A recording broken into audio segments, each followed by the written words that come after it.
जय हिंद दोस्तों। तो हम लोगों का टॉपिक चल रहा है अवकलज के अनुप्रयोग। इसमें से हम लोगों ने पहला अनुप्रयोग पढ़ रहा है राशियों के परिवर्तन की दर के रूप में। आज हम लोग पढ़ रहे हैं वृद्धमान और ह्रासमान फलन का निर्धारण करने में अवकलज का प्रयोग किया जाता है। तो इसमें पहला फलन हम लोगों ने लिया है, दिखाइए कि फलन f(x) बराबर x³ - 6x² + 12x - 18 r पर एक वृद्धमान फलन है। तो मैं क्वेश्चन नंबर 1 सॉल्व करता हूं। क्वेश्चन नंबर 1 को सॉल्व मैं करता हूं। आपको f(x) बराबर दिया है x³ 6x² + 12x - 18। जरा इसका अवकलन कीजिए f'(x). तो अवकलन इसका करेंगे तो 3x² आ जाएगा। x के सापेक्ष मैं अवकलन कर रहा हूं। x के सापेक्ष अवकलन करने पर मैं x के सापेक्ष इसका अवकलन करूंगा तो 3x² ये हो जाएगा 12x प्लस क्या हो जाएगा 12। अब जरा इसमें से मैं कॉमन कर लेता हूं। f' बराबर 3 कॉमन करूंगा तो ये x² - 4x + 4 बचेगा और ये 3 ये बच जाएगा। x - 2 का होल स्क्वायर का फार्मूला बन रहा है। ठीक है, अब आप देख रहे हैं चूंकि 3x - 2 का होल स्क्वायर ग्रेटर और इक्वल टू 0 होता है, अर्थात f' ग्रेटर और इक्वल टू 0 होता है फॉर एवरी r। प्रत्येक वास्तविक संख्या के लिए f' का मान ग्रेटर और इक्वल टू 0 आ रहा है। इसका मतलब अतः fx r पर क्या है, एक वृद्धमान फलन है। एक क्या है, वृद्धिमान फलन है। r वृद्धिमान फलन है, ये हम लोगों ने निष्कर्ष निकाला। अब हम लोग दूसरा सवाल को हल करते हैं और देखते हैं कि दूसरा सवाल क्या है। कह रहा है कि दिया गया फलन f(x) बराबर cos x। ये दूसरा सवाल। तो फलन आपको दिया है, फलन दिया है f(x) बराबर दिया है cos x।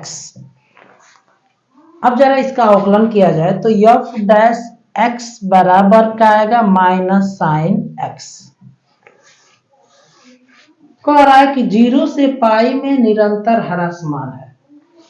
तो पहला सवाल, तो हम जानते हैं -sin x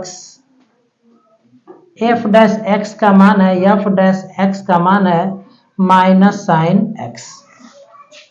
हम जानते हैं कि 0 से पाई के बीच में जो sin x का मान होता है वो पॉजिटिव होता है। sin x का मान पॉजिटिव होता है। इसका मतलब f' का मान क्या हो जाएगा, ये पॉजिटिव ये निगेटिव यानी कि निगेटिव हो जाएगा, अर्थात f' का मान <0 आ रहा है। इसका मतलब ये है कि हमारा जो फलन है 0 से पाई के बीच में निरंतर का है, ह्रासमान है। अतः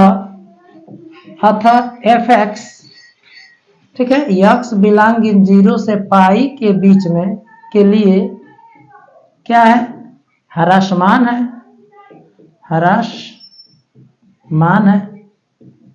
या निरंतर ह्रासमान है, हमसे कह रहा है। तो निरंतर ह्रासमान हो जाएगा, निरंतर ह्रासमान है। इसी में दूसरा सवाल पूछा है कि 0 से 2 पाई के बीच में निरंतर वृद्धमान है। तो यदि x बिलोंग इन पाई से 2 पाई होता है तो sin x का मान जो होता है वो निगेटिव होता है। sin x का मान क्या होता है, निगेटिव होता है। तो जब हम f' निकालेंगे तो ये निगेटिव है, इसकी वैल्यू निगेटिव है तो पॉजिटिव आ जाएगा, और पॉजिटिव वैल्यू ग्रेटर देन क्या होती है, 0 होती है। इसका मतलब है कि अतः f(x) 0 से 2 पाई और पाई के लिए क्या है, निरंतर वृद्धमान है। वृद्धिमान है। फिर तीसरा सवाल कह रहा है, तीसरा सवाल कि 0 से 2 पाई के बीच में, तो देखिए 0 से पाई के बीच में निरंतर वृद्धिमान है, निरंतर वृद्धिमान है, वृद्धिमान है, और पाई से 2 पाई के बीच में ये निरंतर ह्रासमान है, निरंतर ह्रासमान है, और पाई से 2 पाई के बीच में निरंतर वृद्धिमान है, निरंतर वृद्धिमान है। तो आप देख सकते हैं कि 0 से पाई के बीच में निरंतर ह्रासमान है और पाई से 2 पाई के बीच में निरंतर वृद्धिमान है, अर्थात अतः 0 से 2 पाई के लिए फलन न तो निरंतर वृद्धिमान होगा, न तो वृद्धिमान होगा, न तो वृद्धिमान होगा, और न ही ह्रासमान होगा, ह्रासमान होगा। तो ये हम लोग वृद्धिमान और ह्रासमान से संबंधित मोस्ट इंपॉर्टेंट सवाल को हल कर रहे थे। तो अब इस सवाल को हम लोग हल करते हैं। तीसरे सवाल को y बराबर दिया है 4 sin थीटा बटा में 2 plus cos theta minus theta, कह रहा है कि 0 से पाई के बीच में एक वृद्धिमान फलन है। तो y बराबर दिया है 4 sin थीटा और बटा में 2 plus cos theta minus theta. हम लोग थीटा के रिस्पेक्ट में अवकलन करते हैं। थीटा के सापेक्ष अवकलन करने पर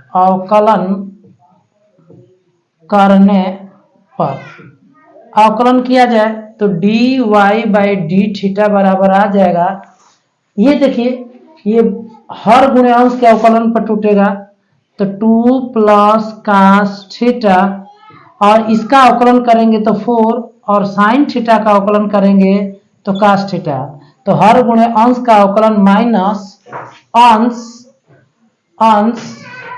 और गुणे हर का अवकलन 2 का अवकलन 0, और cos थीटा का अवकलन हो जाएगा माइनस साइन थीटा, और बाटा में हर का स्क्वायर हो जाएगा, तो 2 प्लस cos थीटा का क्या हो जाएगा स्क्वायर, और माइनस थीटा का अवकलन क्या हो जाएगा 1 हो जाएगा। अब जरा इसको हल किया जाए तो 4 का गुणा किया जाए तो 8 cos थीटा, इसमें गुणा किया जाए तो 4 cos स्क्वायर थीटा, और इसमें आप करेंगे तो माइनस है तो माइनस का गुणा प्लस 4 साइन स्क्वायर थीटा, और बाटा में ये आ जाएगा 2 प्लस cos थीटा का, ये है आपका स्क्वायर, और इधर -1 है तो -1। आप जानते हैं कि यहाँ से 4 कॉमन हो जाएगा, चाहेंगे तो इसका गुणा कर दीजिए, इसका इसमें गुणा करेंगे तो -2 प्लस cos थीटा का क्या आ जाएगा स्क्वायर, और पूरे का बटा आ जाएगा 2 प्लस cos थीटा का स्क्वायर। अब इसको हल किया जाए तो ये 4 कॉमन हो जाएगा, तो 8 cos थीटा और प्लस 4 कॉमन होगा तो cos square theta plus sine square theta. अब इसको किया जाए a प्लस बी का होल स्क्वायर, तो a स्क्वायर करेंगे माइनस का गुणा और फिर माइनस cos स्क्वायर थीटा, और उसके बाद हो जाएगा 2ab हो जाएगा तो -4 cos थीटा आ जाएगा, और बटा में आ जाएगा 2 प्लस cos थीटा का स्क्वायर हो जाएगा। ये इसका मान 1 होता है, तो ये हो जाएगा 8 cos theta plus 4 minus cos square theta minus 4 cos theta, और बटा में आ जाएगा 2 प्लस cos थीटा का स्क्वायर आ जाएगा। तो ये 4 cos थीटा से 4 cos थीटा, और इससे ये क्या खत्म हो जाएगा। ठीक है, अब हमारा आ जा रहा है माइनस cos स्क्वायर थीटा और बटा में 2 प्लस कास थीटा का स्क्वायर। तो अब इसको हम लोग देखते हैं। कह रहा है कि सिद्ध कीजिए कि 0 से पाई बाई 2 में y बराबर 4 साइन थीटा और 2 प्लस कास थीटा, थीटा एक का एक वृद्धमान फलन है। तो हमें वृद्धमान दिखाना है, तो एक बार अवकलन को मिला लेते हैं। 4 sine theta 2 plus cos theta minus theta, तो ये हो जाएगा हर गुणे अंश का अवकलन, तो साइन थीटा का अवकलन कास थीटा माइनस अंश हर का अवकलन, इसका अवकलन 0, कास थीटा का अवकलन माइनस साइन थीटा, और बाटा में क्या हो जाएगा हर का स्क्वायर, और 1 का थीटा का 1 हो जाएगा।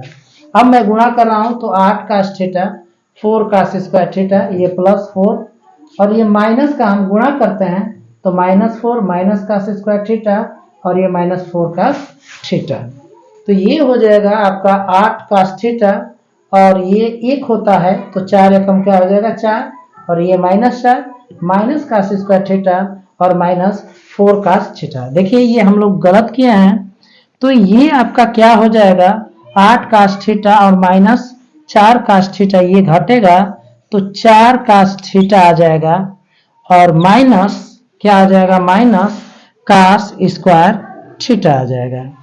अब हम लोग देख लेते हैं, इसमें से कास थीटा कॉमन है, तो कास थीटा कॉमन करेंगे आप यदि, तो बचेगा 4 माइनस कास थीटा और बाटा में 2 प्लस कास थीटा का होल स्क्वायर। ये देखते हैं। अब देखिए हमारा दिया है 0 से पाई बाई 2 के बीच में, थीटा बिलोंग इन 0 से पाई बाई 2, तो डी वाई बाई जो डी थीटा है वह ग्रेटर देन 0 हो रहा है। 0 और पाई के बीच में यहाँ पर थीटा की कोई भी वैल्यू रखेंगे तो 0 से बड़ा आएगा, अतः y निरंतर वृद्धिमान है, निरंतर वृद्धिमान है। जब निरंतर वृद्धिमान है तो वृद्धिमान होगा ही, अतः y वृद्धिमान है, y क्या है वृद्धिमान है। अब हम लोग अंतिम सवाल, ये चौथा है, तो चौथा सवाल को हम लोग हल करते हैं, और ये चौथा सवाल क्या है, f(x) बराबर दिया है e के पावर x, तो अवकलन करते हैं हम लोग, तो f डैश x बराबर आ जाएगा e के पावर x का अवकलन e के पावर x होगा, और for every x belong in r के लिए e के पावर x का मान जो होता है वो ग्रेटर देन 0 होता है, तो f डैश x जो है ग्रेटर देन 0 आ रहा है, आप r की वैल्यू कुछ भी रख देंगे, ग्रेटर देन 0 आ रहा है, अतः f(x) बराबर e के पावर x निरंतर वृद्धिमान है, निरंतर वृद्धिमान है। आप r का मान कोई भी रखेंगे तो प्रत्येक वास्तविक संख्या के लिए f(x) बराबर e के पावर x एक क्या है निरंतर वृद्धिमान है। तो हम लोग इस सवाल को हल करते हैं। हमें कह रहा है कि अंतराल ज्ञात कीजिए जिसमें f(x) बराबर 10 minus 6x minus 2x square निरंतर वृद्धिमान है, निरंतर ह्रासमान है। तो दिया गया फलन क्या है, दिया गया फलन क्या है, f(x) बराबर है 10 minus 6x minus 2x square, ठीक है, ये दिया गया फलन है। हम f डैश x निकाल लेते हैं, f डैश x, तो ये 0 हो जाएगा, -6 माइनस 4x। अब हमसे पूछा है कि निरंतर वृद्धिमान के लिए अंतराल ज्ञात कीजिए, तो मैं पहला सवाल हल करता हूं निरंतर वृद्धिमान के लिए, निरंतर वृद्धिमान के लिए क्या हो जाएगा, निरंतर वृद्धिमान की कंडीशन होती है f dash x greater than 0, तो -6 माइनस 4x ग्रेटर देन 0। अब ये -6 है, उधर लेकर चले जाइए, +6, अब माइनस से हम गुणा कर देते हैं तो 4x लेस देन -6, ये 4 गुणा में इधर जाएगा भाग में, -6 बटा में 4, 2 3 6 2 दूना के 4, -3 बटा 2 से छोटा, तो -3/2 से छोटा कहां तक, माइनस अनंत तक हम लिख सकते हैं। तो अतः अंतराल क्या हो जाएगा, अतः वह अंतराल क्या हो जाएगा, वह अंतराल हो जाएगा माइनस अनंत से -3/2। इस अंतराल में हमारा फलन जो है निरंतर वृद्धिमान होगा। दूसरा हमसे पूछा है निरंतर ह्रासमान है, ठीक है, निरंतर ह्रासमान के लिए, निरंतर ह्रासमान के लिए कह रहा है निरंतर ह्रासमान है। तो निरंतर ह्रासमान के लिए क्या हो जाएगा, f' लेस देन 0 हो जाएगा। अब f' यहां पर हम लोग निकाले हैं, ये लेस देन 0 हो जाएगा। -6 है, उधर जाएगा +6 हो जाएगा। माइनस से गुणा करते हैं, -6, 4 गुणा में उधर जाएगा भाग में, -6/4, 2 3 6, 2 दूना के 4, -3/4। यक्स का मान -3/4 से बड़ा है तो कहां तक, अनंत तक हो जाएगा, अनंत तक हो जाएगा। तो अतः -3/4 से बड़ा कहां तक हो जाएगा, अनंत तक, ये अनंत है। अब इसको अंतराल के रूप में यदि लिखें, अतः वह अंतराल क्या हो जाएगा, -3/4 से क्या हो जाएगा, अनंत। तो इस अंतराल में हमारा फलन निरंतर ह्रासमान होगा और इस अंतराल में हमारा फलन निरंतर वृद्धिमान होगा। तो आप चाहेंगे तो इसका स्क्रीनशॉट आप ले सकते हैं। तो अब हम लोग इस सवाल को हल करते हैं। देखिए हमारा ये फलन दिया है, फलन दिया है f(x) बराबर दिया है 2x³ 15x² 36x 6। अब इसको हम लोग हल करें तो इसके लिए हम लोग f' निकालते हैं। तो क्या हो जाएगा, ये 6x हो जाएगा, ये 6x² हो जाएगा, ये 30x हो जाएगा, ये 36 हो जाएगा। अब हमसे पहला सवाल कह रहा है वृद्धिमान है, तो पहला सवाल कह रहा है वृद्धिमान के लिए, वृद्धिमान के लिए। तो वृद्धिमान के लिए क्या कंडीशन हो जाएगी, f' ग्रेटर और इक्वल टू 0। तो f' क्या है, 6x² है, 30x 36 ग्रेटर और इक्वल टू 0। अब 6 से हम लोग भाग दे देते हैं, x², 6 5 30 और 6 6 के 36। इसका गुणनखंड करेंगे तो x -2 आएगा और x -3 आएगा ग्रेटर और इक्वल टू 0। अब इसको ये जो इनइक्वालिटी है इसको हम लोग सॉल्व करते हैं। तो वेवी कर्व मेथड से हम लोग इसको सॉल्व करते हैं।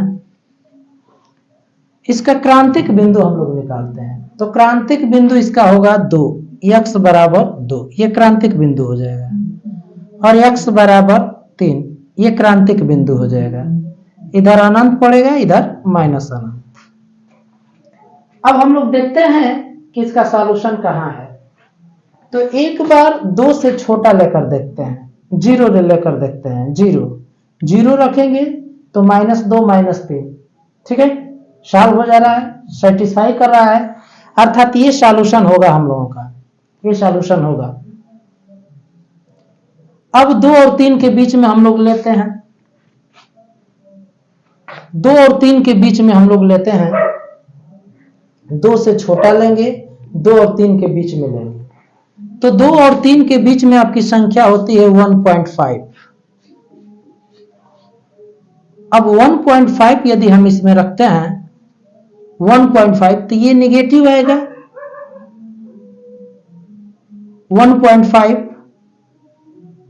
और ये भी हम लोग यहां पर रखते हैं 1.5 माइनस 2 और ये भी आएगा रखेंगे 1.5 माइनस 3।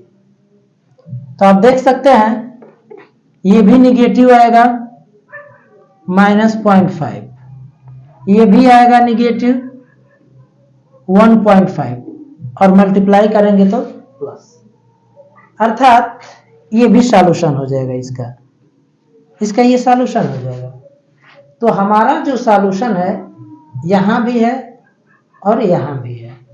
अब देखते हैं कि 3 से बड़े के लिए सॉल्यूशन है कि नहीं है। तो 3 से बड़ा रखें, 4 रखते हैं यहाँ पर 4, तो 4 रखेंगे तो पॉजिटिव आएगा, ये भी पॉजिटिव आ जाएगा, ग्रेटर देन 0 आ रहा है। एक बार और मिला लेते हैं हम लोग। देखिए 2 से हम लोग छोटा रखते हैं, यहां पर 2 से छोटा, तो 2 से छोटा 1 है चाहे 0 है, तो चलिए हम लोग 0 रखते हैं। तो यहां पर हम लोगों ने 0 रखा, तो ये -2 ये -3 पॉजिटिव आ गया, ग्रेटर देन 0, ये हमारा सॉल्यूशन है। फिर हम लोग 2 और 3 के बीच में कोई संख्या रखकर देखेंगे। तो 2 और 3 के बीच में कोई संख्या रखे हम लोग, तो 2 से बड़ा, 2 और 3 के बीच में हम लोग रखेंगे तो 2.5 रखेंगे हम लोग। तो रखिए यहाँ पर 2.5 माइनस 2 और ये 2.5 माइनस 3, ये आ जाएगा आपका पॉजिटिव, ये आ जाएगा आपका निगेटिव। तो ये निगेटिव आंसर आ रहा है, अर्थात इसके बीच में कोई सॉल्यूशन नहीं है आपका। अब हम 3 से बड़ा लेते हैं, तो 3 से बड़ा लेंगे तो ये भी पॉजिटिव ये भी पॉजिटिव, ये सॉल्यूशन होगा हमारा। तो हमारा सॉल्यूशन मिल क्या रहा है, अतः वह अंतराल क्या मिल रहा है, वह अंतराल मिल रहा है 2 भी इसका सॉल्यूशन होगा, 3 भी इसका सॉल्यूशन होगा। तो ये मिल रहा है 2 से और ये माइनस अनंत, यूनियन ये मिल रहा है 3 से अनंत, 3 से लेकर कहां तक, अनंत तक मिल रहा है। तो यह इसका अंतराल हो जाएगा जिसमें हमारा फलन क्या है, वृद्धिमान है। अब इसी में और एक सवाल है, ह्रासमान के लिए है। तो ह्रासमान के लिए देखते हैं, ह्रासमान के लिए, ह्रासमान के लिए क्या होता है, तो f dash x less or equal to 0 होता है। तो अब हम लोग ह्रासमान के लिए कंडीशन अप्लाई करते हैं। तो f डैश x यही है, x minus 2 x minus 3 less or equal to 0। अब हम लोग वेवी कर्व मेथड अप्लाई करते हैं और देखते हैं क्या होता है। तो इसका क्रांतिक बिंदु ये होगा x बराबर 2 x बराबर 3। तो अब देखेंगे कि कौन इसको सेटिस्फाई कर रहा है, 2 इसको सेटिस्फाई करेगा, 3 भी सेटिस्फाई करेगा, ये सॉल्यूशन होंगे, ये पॉइंट इस इनइक्वालिटी का सॉल्यूशन होगा। लेकिन हम 2 से छोटा लेते हैं, यदि हम 2 से छोटा लेंगे, इधर 2 से छोटा, जैसे 0 ले लिए, 0 लिए तो ये भी निगेटिव ये भी निगेटिव, पॉजिटिव आ जाएगा, हमें निगेटिव चाहिए, तो ये सॉल्यूशन नहीं होगा। 3 से बड़ा ले लेते हैं, 4 ले लेते हैं, तो ये भी पॉजिटिव ये भी पॉजिटिव, ये भी सॉल्यूशन नहीं होगा। तो सॉल्यूशन इसी के बीच में है, 2 और 3 के बीच में। अतः वह अंतराल क्या हो जाएगा, वह अंतराल हो जाएगा 2 और 3। इस अंतराल में हमारा जो फलन है वह क्या है, ह्रासमान होगा। तो आप चाहेंगे तो इसका क्या कर सकते हैं, स्क्रीनशॉट आप ले सकते हैं।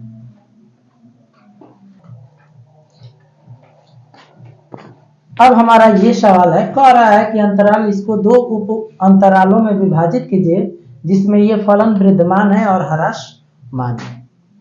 तो आपका फलन दिया है f(x) बराबर दिया है sin के पावर 4x प्लस cos के पावर 4x। इसका हम लोग अवकलन करते हैं f डैश x।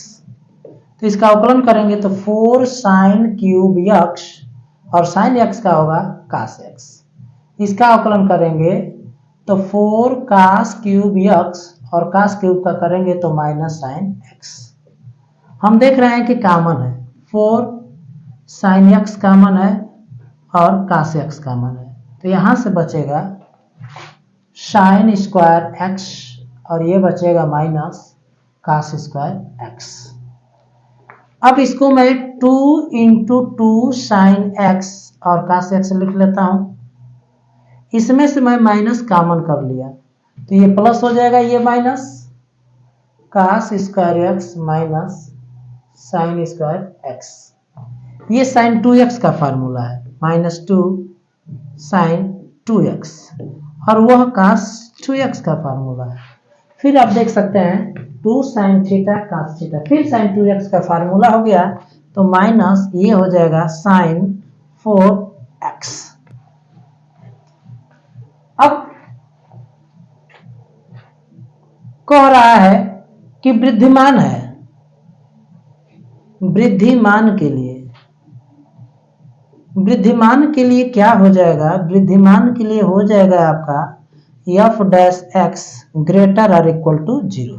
तो f dash x minus sine 4x greater और इक्वल टू 0, माइनस से हम गुणा कर देते हैं तो साइन 4x लेस और इक्वल टू 0।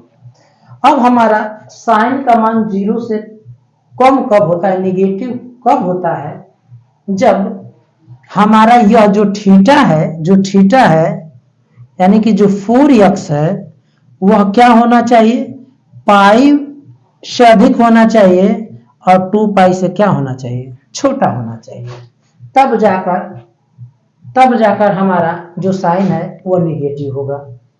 अब हम 4 से डिवाइड कर देते हैं तो ये पाई बाई 4 हो जाएगा और यह x हो जाएगा और ये 2 पाई बाई 4 यानी कि 2 हो जाएगा। अर्थात x जो है x बिलोंग इनका होना चाहिए पाई बाई 4 से पाई बाई 2 होना चाहिए। अतः वह अंतराल क्या है, वह अंतराल है पाई बाई 4 से पाई बाई 2। इस अंतराल में हमारा जो फलन है वह वृद्धिमान होगा। फिर इसी में हमसे पूछा है ह्रासमान होगा, ह्रासमान है तो ह्रासमान हमसे कह रहा है तो ह्रासमान की कंडीशन होती है f डैश x लेस और इक्वल टू 0। अब f डैश x यही है माइनस साइन 4x लेस और इक्वल टू 0, माइनस से हम गुणा कर देते हैं तो साइन 4x लेस और इक्वल टू क्या हो जाएगा, 0 हो जाएगा। अब क्या मिल जाएगा, साइन 4x लेस और इक्वल टू 0 मिल जाएगा, लेकिन माइनस से गुणा करेंगे तो ये ग्रेटर और इक्वल टू 0 मिलेगा।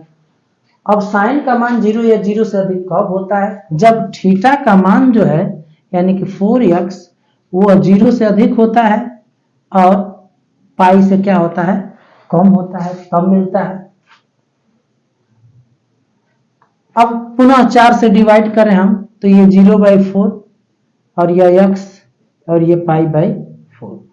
इसका मतलब ये हुआ, अतः हमारा अंतराल क्या हो जाएगा, वह अंतराल हो रहा है, ये 0 हो जाएगा 0 और ये पाई बाई 4। इस अंतराल में हमारा जो फलन है वह निरंतर का होगा, ह्रासमान होगा। तो आप चाहेंगे तो इस सवाल का आप स्क्रीनशॉट ले सकते हैं।